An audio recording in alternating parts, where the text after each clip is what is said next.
Sejam bem-vindos de volta, caros Oi, cinéfilos. Estamos aqui com a segunda parte do Estúdio Ghibli, do especial Estúdio Ghibli. Especial Estúdio Ghibli. E vamos aqui voltar ao centro, vamos de onde paramos. Vamos dar continuidade nesta crônica porque ela é enorme. Isso.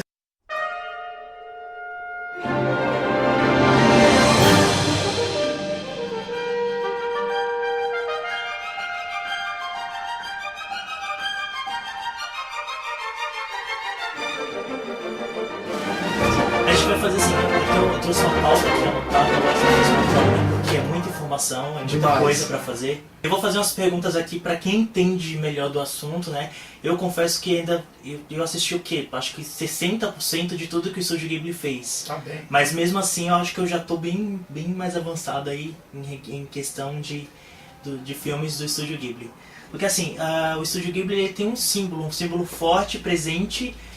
E da onde vem esse símbolo? Ele veio daquela animação linda e maravilhosa que está em sua mão, que é o Totoro, o meu amigo Totoro, que é maravilhoso. É uma esse bichinho aqui, o Totoro. É esse bicho lindo, barrigudão. Tá aparecendo aí na tela? Tá aparecendo, vai aparecer em algum canto esse bicho lindo, maravilhoso. E aí tem o logo, vocês vão ver aí, vai estar no logo do Estúdio Ghibli, que é todo azulzinho. E tem o nome Totoro, em japonês e o Totoro bem grande. E o Totoro lá no cantinho. E também tem um outro mini Totorinho que aparece no decorrer das caixinhas, que é bem pequenininho. Que esse eu comecei a perceber. É um Totorinho que ele aparece durante o decorrer dessa animação, que é bem legalzinho. Então, mas o principal mesmo é o Totoro. Deixa eu mostrar aqui pra vocês. Totorinho. Aqui aparece também. É, muito legal. E assim, o Totoro virou o símbolo do Estúdio Ghibli, porque eu acho que ele é uma grande representação. Assim, é uma interpretação minha aí, mas eu acho que ele é uma grande representação do estúdio, porque como ele sempre está envolvendo a natureza, se você olhar no meu vizinho Totoro, meu amigo Totoro, meu vizinho Totoro, estou misturando tudo. Estou misturando o nome de outro tipo. O Totoro, na verdade, se você olhar, ele virou, na minha interpretação, ele virou um símbolo, porque quando a nossa amiguinha pequenininha, a irmã dela, que me fugiu o nome agora, quando a Mei e a Satsuki se encontram com o Totoro, você vê que ele está no núcleo de uma árvore, então ele está dormindo e ele tem uma habilidade que envolve a floresta inteira. Então, na minha opinião, eu acho que o Totoro, ele faz aquela representação, é uma humilde opinião, né? Ele faz uma representação da natureza, né? Porque ele é um espírito que protege a floresta de uma certa maneira, de uma perspectiva diferente. E eu acho que é por isso que eles adaptaram, fora que é um mascote super fofo e que vende horrores mundo afora, assim. Um dos brinquedos mais vendidos do Estúdio Ghibli é justamente o Totoro. Eu tenho chaveiro, sonho de consumo é ter um de pelúcia dele gigante. Sonho de consumo, na verdade, é ter aquele que fica no museu do Estúdio Ghibli. Porque ele é gigantesco, ele fica na porta de entrada e ele é sensacional. Então, eu acho que assim, o sonho de consumo, ele virou um mascote oficial do estúdio, que nem, por exemplo, o Pikachu virou no Pokémon, sabe? Então, eu acredito que eles escolheram mais por causa disso, porque ele envolve a natureza, ele tá como se fosse um guardião da natureza. Então, eu acredito que foi por causa disso que eles fizeram a escolha, e o mascote é lindo demais, muito fofo. Eu sou super suspeito de falar, sou apaixonado pelo Totoro. Toda vez que eu assisto, eu fico lá, eu queria um Totoro, né? A mensagem desse desenho que é lindo, né? Assim, por sinal. E daí a gente vem a próxima pergunta, que é uma pergunta muito bacana e é uma pergunta que tá bem em voga nos dias de hoje, que é as personagens femininas fortes do Estúdio Ghibli, porque se vocês notarem, quase todos os filmes do Estúdio Ghibli, principalmente os filmes do Hayao Miyazaki, são com protagonistas femininas fortes e que são à frente do seu tempo. É tanto que em 1985 ou 84 foi lançado Náusea do Vale do Vento e era uma personagem feminina. Como protagonista. E ela... ela desbravou, né? Na época ela foi uma personagem revolucionária, né? Porque você vinha de uma época de várias animações japonesas e eram poucas as protagonistas, elas eram normalmente antagonistas, né? Elas estavam ali meio que de lateral, mas não era a protagonista principal. E aí do nada você tem essa personagem ganhando força como uma personagem forte na frente de uma luta, né, que está acontecendo. Então é muito bem-vindo. E de lá pra cá ele foi revolucionando cada vez mais e mais. Sim. Né? Aí temos a Princesa Mononoke também, que é uma guerreira, apesar de ela não tipo... ser a protagonista, ela rouba grande Mas ela rouba a cena, ela é a personagem que chama atenção. Quando ela entra em cena, você fica tipo... E pilotado. Ela é tipo a Furiosa do Mad Max, né? O Sim. Mad Max é o principal, mas ela rouba a cena. Ela rouba a filme. cena, ela é a famosa coadjuvante que chama mais atenção. É. Né?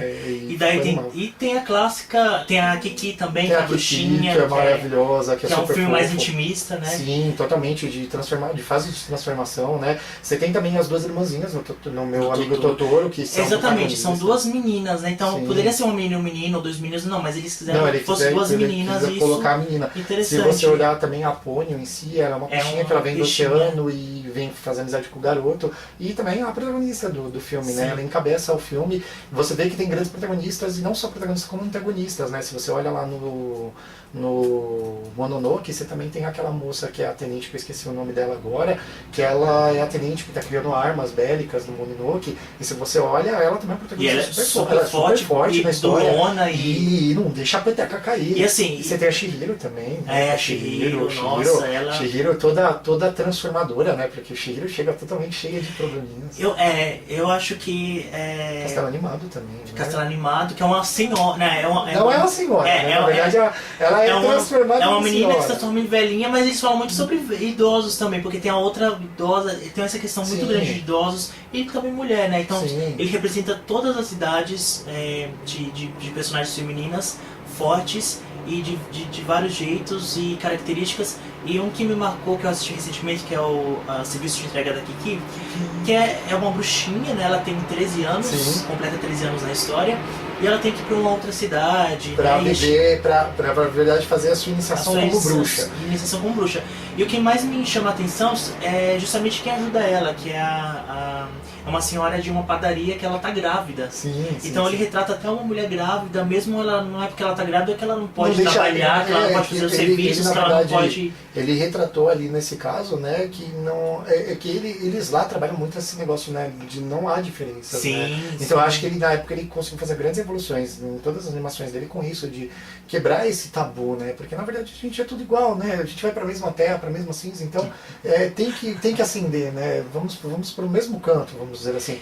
Então ele começa a acender esse tipo de comportamento, né? Então, e é justamente isso que eu acho bacana que o Renato falou, justamente essa coisa da igualdade, né? Que as mulheres buscam igualdade no trabalho, no dia a dia, né? Hoje em então o Hayao Miyazaki sempre tratou elas com igualdade, assim, lado a lado com os homens e até mais forte que muitos homens. Sim, muitas horas elas tomam as decisões mais difíceis. Se você olha no Túmulo dos Vagalumes, que não é uma obra dele, né, em questão, você vê que a mãe tem atitudes fortes logo no início da obra. E assim, isso vai repercutindo ao longo do caminho. E depois você vê a irmãzinha do menino também, ela tem uma personalidade super forte ao decorrer. Então, quer dizer, se você olha...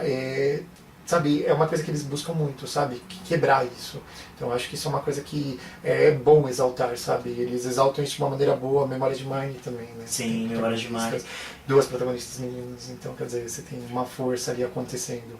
Então é muito, muito bacana. E muito disso se dá em conta da mãe do Hayao Miyazaki, porque a mãe do Hayao Miyazaki teve aquele problema, a doença, e ela morreu justamente na época que o Hayao Miyazaki estava fundando o Estúdio Ghibli com os parceiros dele. Então isso marcou muito a morte da mãe dele, e ele já, antes da morte da mãe dele, ele já colocava várias inspirações relacionadas à mãe, depois então que a mãe dele morreu, né, que ele teve um período que se afastou também e tal. Esse período já foi, né, por causa de um dos integrantes. Também dos integrantes, mas foi tudo ao mesmo tempo. Assim, sim, foi meio próximo ali os acontecimentos. Na verdade, um evento, acho que foi no comecinho lá, que foi da mãe, e depois mais pra frente veio o evento do amigo dele que trabalhava com eles no estúdio, que acabou falecendo. E com isso a gente tem essa representatividade forte, pontual e muito à frente do seu tempo, porque ele começou nos anos 80 e já era tão expressivo assim, coisa que hoje a gente, né, hoje as pessoas lutam, as mulheres lutam, né, aí nos estúdios para ter salários iguais aos mesmos autores, ter mais papéis tem a sua ascensão igual, né? Porque assim, até como dizem, né? As mulheres fazem muita coisa por debaixo dos panos, assim. Enquanto a gente faz uma coisa, elas estão fazendo 7, 8 diferentes. E muita coisa é ocultada, então a gente não fica sabendo de muita coisa que acontece também, né? E assim, aí agora a gente vem pra parte mais legal do vídeo, que é as curiosidades, né? Você sabia que tem um museu lá no só sobre as animações É um museu do Estúdio Ghibli lá no... Fica em Tóquio também? Fica lá em Tóquio, eu acho que é Miwoda, não lembro agora. Mas o museu ele fica lá num cantinho do Japão lá. Esqueci o nome agora, mas ele foi montado lá e é um dos meus sonhos de consumo de vida aí, conhecer esse museu, porque assim, ele é todo ambientado, ele tem vários, eu acho que o Ricardo depois vai colocar as imagens aí, bem legal. Sim. Ele tem várias coisas legais, só pra você ter uma ideia, logo quando você entra, você dá de cara com o Totoro na porta ali. Deve ser o Totoro gigante, né? De pelúcia. Você tem o Cat Bus, que aparece também no Meu Amigo Totoro, e você tem várias coisas das obras do Miyazaki. Inclusive, o Cat Bus é uma referência bem louca a Alice no País das Maravilhas. Sim, aquele na verdade, gato, né? O Totoro ele é meio considerado como se fosse uma Alice, né? Pelo pessoal. Muita gente interpreta ele como se fosse uma Alice de uma maneira meio diferente. Ah, legal. O Totoro e tem mais um outro, que se não me engano, não, acho que é o Totoro mesmo, que ele foi meio considerado mesmo como um dos, vamos dizer assim, um Alice no País das Maravilhas através do espelho por uma nova perspectiva. Sim. Né? Acho que a Viagem de Chihiro também é muito Alice, Sim, né? Porque também, ela atravessa o portal, o Chihiro, verdade. O Chihiro é mais até do que o Totoro. É totalmente Alice ali, Sim, né? é porque tem aquele negócio de perseguir as criaturas e viver uma aventura. Ambos têm isso, né? Tanto Sim. o Alice como o Totoro, como os três, na verdade, né, tem isso. Porque a Alice, o Chihiro e o Totoro sempre estão perseguindo alguma coisa para descobrir uma nova aventura, né? Então, existe também, outra curiosidade legal é que existe também uma parceria aí bem bacana dos estúdios Walt Disney com o estúdio Ghibli. Sim, inclusive Spirit Away, né, que é o Viagem de Chihiro. Inclusive o Walt Disney, o estúdio, eles distribuem mundialmente os filmes que são lançados pelo estúdio Ghibli. Eu dei uma pesquisada. E alguns filmes da Disney fazem referência a alguns personagens do Estúdio Ghibli. Do Estúdio Ghibli. Um deles, se eu não me engano, é o Toy Story, que aparece o Totoro, um brinquedinho junto ali. Eu quase surtei, eu queria. Então, assim, na época eu assisti, eu nem não conhecia, não fazia a mínima ideia o que era. Eu, na época, quando Ghibli, eu assisti o Toy Story, eu já conhecia, só que eu nunca tinha assistido o Meu Amigo Totoro, porque era extremamente difícil a animação japonesa alguns anos atrás aqui no Brasil. Se você quiser saber mais sobre o dia a dia de trabalho deles, como eles fazem, conhecer um pouco como é o interior do Estúdio Ghibli, como é o processo de criação das animações dele, tem um documentário muito bacana que é chamado O Reino dos Sonhos, The King of Dreams.